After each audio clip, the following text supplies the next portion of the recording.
Locked down. There's not much of a smart, fun jab or energetic opening that I can initiate my thoughts with this movie because I don't even want to call it a movie. It seems to have been an experiment by a bored writer that wanted to see how much he could get away with just sniffing his own farts and somehow get a movie made. And that's how I believe that Lockdown was somehow transformed into a movie and not just a night out for the writer to jerk himself off into a page that unfortunately eventually became a movie. I couldn't believe what I was seeing with my eyes because it just truly seems like the writer truly believes that his farts smells like lilies and are smart enough to get a scholarship at an Ivy level school. It seems to me, and because of how a lack of focus this movie has on the story, characters, and focusing on trying to make them at all interesting or likable, that this movie was written in one go and the writer just kept sniffing the air around him to keep writing on and on and on and on about things that don't mean anything in a bad way that make people sound like they're not people and like characters that you absolutely hate. Locked Down is supposedly somehow labeled for some reason a comedy. It's not a comedy. Just because you hired actors that were in comedies before and because you've had one or two attempts at jokes every other 30 minutes, it doesn't make you a comedy. This is not a dry humor type of movie that tries to incite comedy from the situation or the dryness between characters. These are just pretentious assholes being pretentious assholes for almost 2 hours. The movie, it clearly takes itself very seriously, unlike a comedy. This would be an insult to call this movie dry humor for movies that actually do that successfully while still being able to be funny and dramatic. This movie doesn't do either of those things well. I only believe that this was labeled a comedy as some desperate attempt by somebody in the production when they realized that what was made was so embarrassingly bad at attempting to be a dramatic look into these people's lives. Because Lockdown is fairly clear about two unlikable people that have been in a rut for a few years trying to find their spark again. And we really care about their goal to better themselves, even though the movie is not about them bettering themselves, it's about them getting worse and worse and worse as people in no interesting way, and in no way that the movie represents this downfall as anything but righteous, cool, and totally something that they deserve, because these people, they're so deep, even though they're as shallow as a nice piece of paper. Lockdown was clearly an attempt at a drama, and I maybe an attempt to be relatable to the struggles of the kids nowadays, because we can all understand, we can all have the brain energy to be so relatable to the struggles of the lockdown. Isn't it like we're in prison? Does anyone here in our lovely Portland Street prison want to hear a little poem? Guys, did you guys forgot when Helen or Ellen or whatever the generous her name may be, she said that joke and nobody liked that because it was terrible and in poor taste, because she's a privilegedly sheltered woman that does not really know what a prison even looks like? That's one of our main characters apparently, because he constantly refers to being locked down as if it were a prison. By the way, in this universe of this movie, the lockdown has only been going on for a month, just a month, and he's already acting ponderous of, oh wow, our society has been broken down because the only thing being keeping the society together was the monotony and the schedule and the habit of your normal day-to-day life. I truly am very deep and totally understand people because I am so much smarter than you. The writer is fairly clear that he thinks he's better than you, both intellectually and just morally, in many cases that are not very subtle in this movie. It's Kids make a lot of noise, so I got these new AirPods Pro noise canceling. They work like you literally can't hear anything. If this was supposed to be a character study, if this was supposed to be a slice of life, if this was supposed to be a movie trying to break a formula or structure or focus on something that doesn't really necessarily needs a goal for it to work, it does that all horribly wrong. It does all of that in the worst way possible. I am not somebody that believes that movies can't break formulas, that you can just, have characters that people can get behind with conflicts that are actually interesting and not caused by their own selfishness and own shittiness.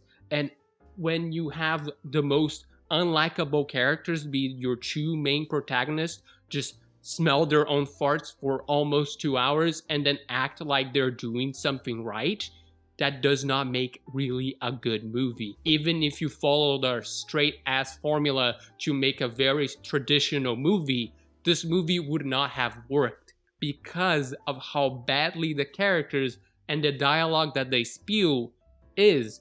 Hi, Paxton. How are your erratic head movements? I asked because I read an article.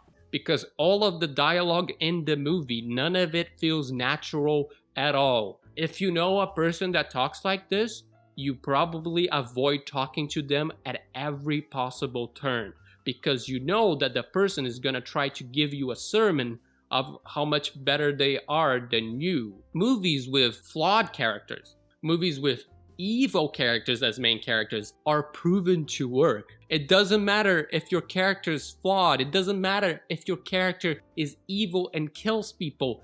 As long as they're interesting, that their conflict makes some sort of sense, and I can kinda understand where they're coming from. And even if you can't understand where it comes from, you can be intrigued by how their behavior might lead to something else to happen in the movie. Something like, I don't know, anticipation, something like excitement, and not just, please, for the love of God, can you end the movie so I can stop looking at people being pretentious for 2 hours? You know what doesn't work?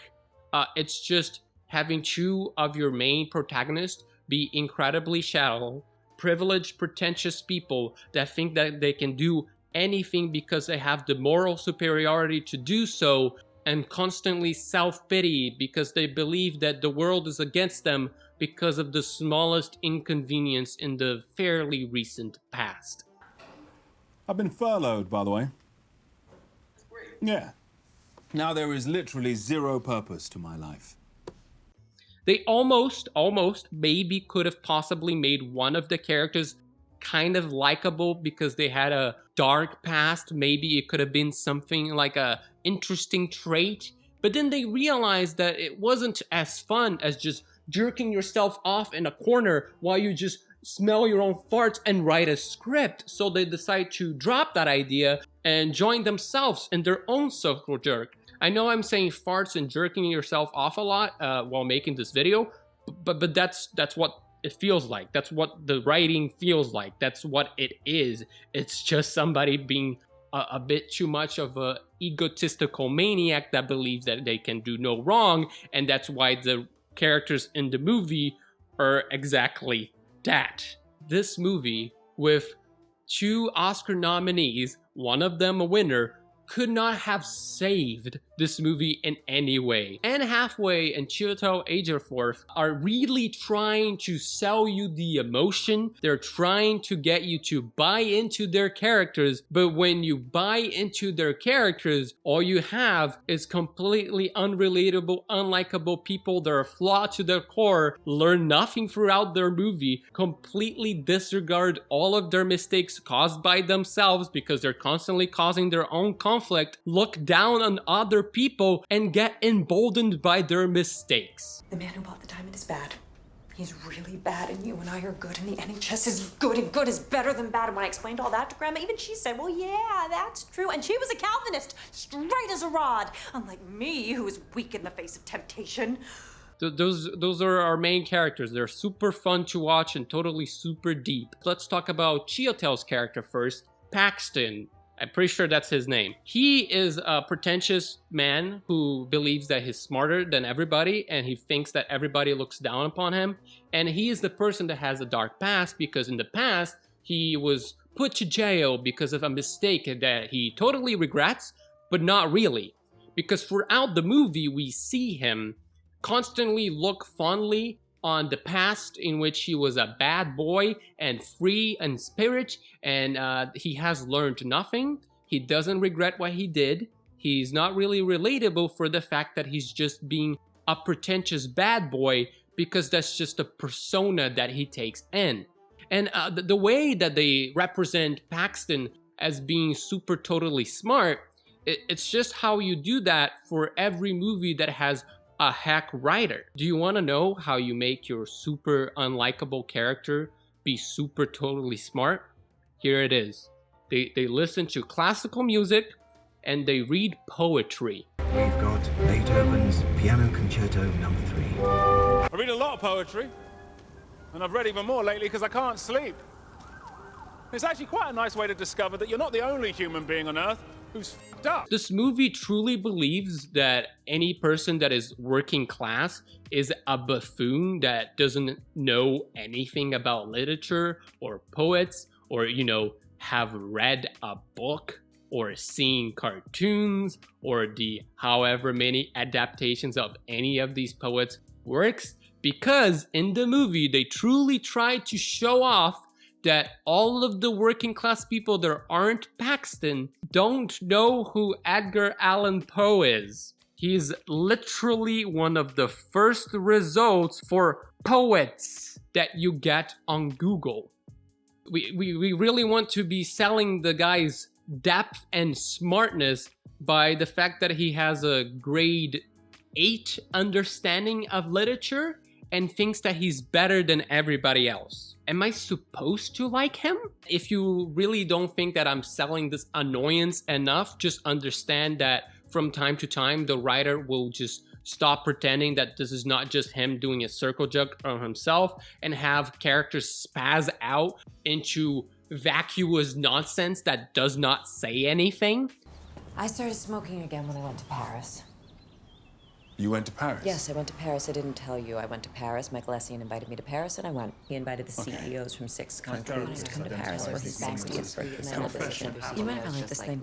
I put it out twice. And you know, CEO, so I didn't realize exactly who I was until I saw the other CEOs, and then I was like, oh. This movie manages to make Anne Hathaway's character even worse than Paxton, because not only does she share most of his traits, like being pretentious, constantly being a high horse, and also looking down on everybody around her, including Paxton, she also is a hypocrite that constantly makes her life more difficult, even though she clearly is a privileged person that has an amazing house, that has no money trouble whatsoever, and the only things that are bad in her life are her bad behavior, and she uses that bad behavior to rationalize that she has had an existential revelation about how the universe is supposed to be working because it has some weird plan just for her. Oh wow, I work for an evil company